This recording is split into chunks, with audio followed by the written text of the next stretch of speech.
everybody, welcome to the Seasoned Butcher. I just want to say, starting out here, thank you. Thank you to all our subscribers, all of our viewers. Anybody that has not subscribed, hit that button, hit that like. I just want to say thank you. This is going to be our first video for 2022. And with this first video here, I'm going to do one of my favorites out of the fresh sausage category. Now, this one in particular, I'm going to pick to do Italian sausage. If you've never had Italian sausage, if you've never made it at home, this Italian sausage is a 10. Knockout, drag out, it is wonderful. You make this once, you're going to add this to your freezer as a nice little variety to mix things up.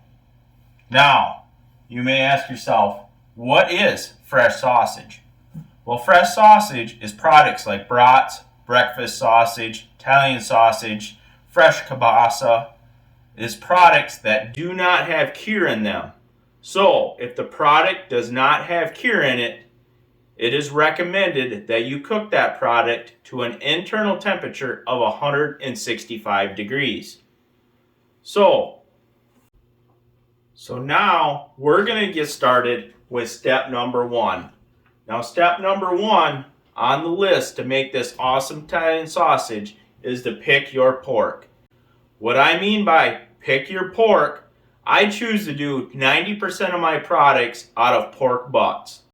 Over the last 6 months here, since the startup of the channel, I have lots of comments, questions come in, and I have found that a lot of people are all over the place with what they use. One time they'll use beef fat, one time they'll use pork fat, one time they'll use a picnic trim from the locker plant. The next time they'll be over using pork shoulder roast. Next time they're using a pork butt. By mixing it up all the time, you are not having a good, consistent meat to fat ratio with your product, with your pork. So then it'll vary the outcome of how your product turns out in the end. Personally, myself, you're going to see me, I make 90% of my stuff out of pork butt. It usually doesn't matter where it goes on sale, what store I pick it up from, which locker plant. It has a very good consistent fat to meat ratio. So when I make my products, I know the percentages that I'm going to use to make that particular product that day. So today, making this Italian sausage, I'm going to do 70% pork, 30% venison. So the first thing that you're going to do is I'm going to debone them pork butts.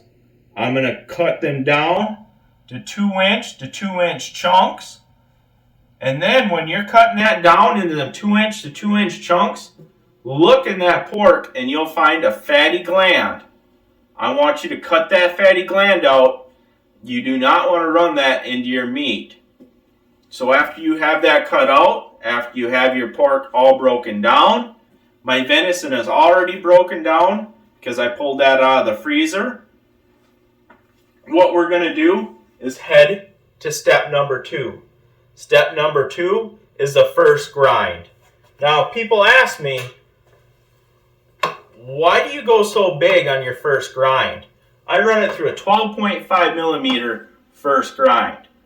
Well, the reason why I run it so big instead of your standard 3/8 plate that comes with your grinders is I want bigger chunks of meat. I do not want to break them fibers down small right away from the get-go. I want a little bigger chunk. So I'm going to run my pork and I'm going to run my venison through this number 32 lem. Now, as you can see here, this number 32 lem can eat meat. This first grind is as fast as you can shove it in there, down the throat, it will eat it. So after you have this all run through your 12.5 millimeter grinder plate, we're going to mix our seasoning. Step number 3. Well, I don't use a meat mixer. I mix it all by hand. So today, for this Italian sausage, I'm using sweet Italian, and I'm using hot Italian. I'm mixing the two spices together to come up with my own custom blend. It gives you the best of both worlds. You got the nice sweet, but yet on the backside, you got something with a little bit of flavor. Now it's not, oh my God, it's hot, but it has that nice little backside flavor. You're not going to have to drink a gallon of milk when you're done, but yet it's nice and robust. So I'm going to mix in half of my seasoning, half of my water, thoroughly mix that up. Then I'm going to mix in the other half of seasoning and the other half of the recommended water and thoroughly mix that all up again. The reason why I split the seasoning and the water in half and put it in twice is because I'm mixing it by hand. I want to make sure my whole entire product in my tub has been thoroughly mixed with the seasoning. That way, when you go to eat your sausages, you don't have a spot that's less flavorful, or you don't have a spot that's too powerful or too robust in flavor. So now that we got done thoroughly mixing our seasoning on step number 3, we're going to head to step number 4. We're going to take that 12.5 millimeter coarse grind that's fully seasoned and put it through the final grind. We're going to use a 4.5 millimeter grinder plate, and we're going to do a final grind. Now, any of you guys know that one of the biggest struggles is when you go to your second grind. Now, you can see with this big number 32 lem grinder that it can eat the second grind just as fast as I can put it in. But one of the tricks is when you're feeding this meat for the second grind, lots of people like to just stuff the throat totally full and you have to use a plunger. Well, one of my tricks is I like to make the meat into about the size of a golf ball or a little bit bigger and just keep on dropping it down the throat. And it'll eat the meat as fast as you can put it in. You don't have to sit there and plunge it and work. Just simply take a few minutes, a little bit of time, and just slowly start dropping it in. And then it'll go as fast as you can feed it. Now, as you can see, as this meat's coming out, I've heard quite a few people comment saying, well, a 4.5 millimeter is probably too small. I personally do not like little fat balls of my meat. I want my pork and my fat nice and mixed up. I don't like having little beads of pork in my meat. So, with this 4.5 millimeter, you can see how it's coming out of the end of the grinder. It's a nice, smooth consistency.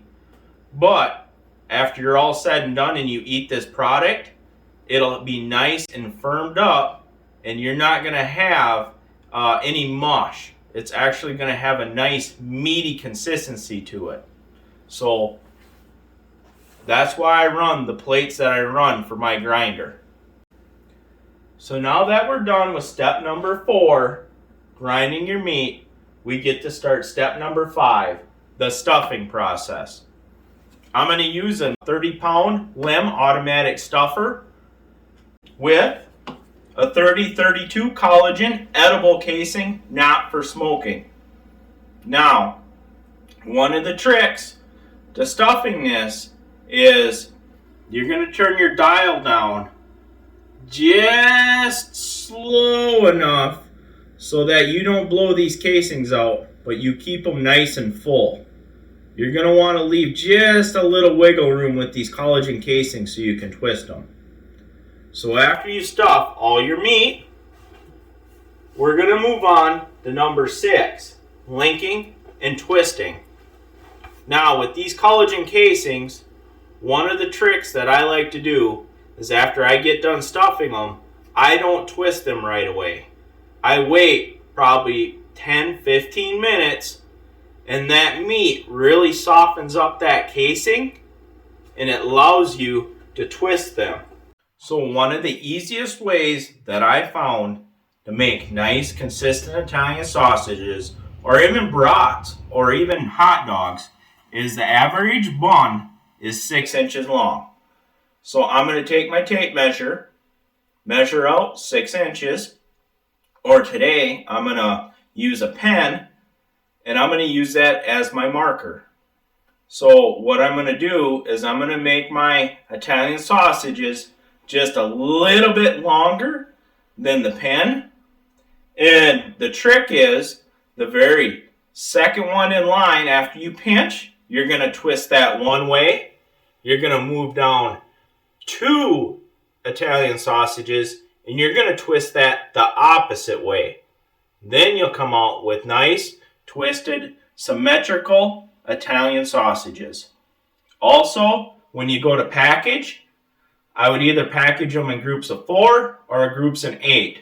It don't seem like the brat and the bun companies can be on the same page. So either you come out with too many brats or you come out with too many buns. Where here you're custom packaging them, you can package them so you can have the equal amount of Italian sausages as you do buns. So everything that you see here today, you can find that on our website. Anywhere from the whole line of Lem equipment all the way to a very vast variety of seasonings and spices. So come check us out at www.theseasonbutcher.com. Now, leave a comment. Tell us, what would you want us to make? What do you want us to show you how to do? So leave a comment down in the comment section about any products, any sausages that you would like to watch us make, and we'll show you how to do it step by step.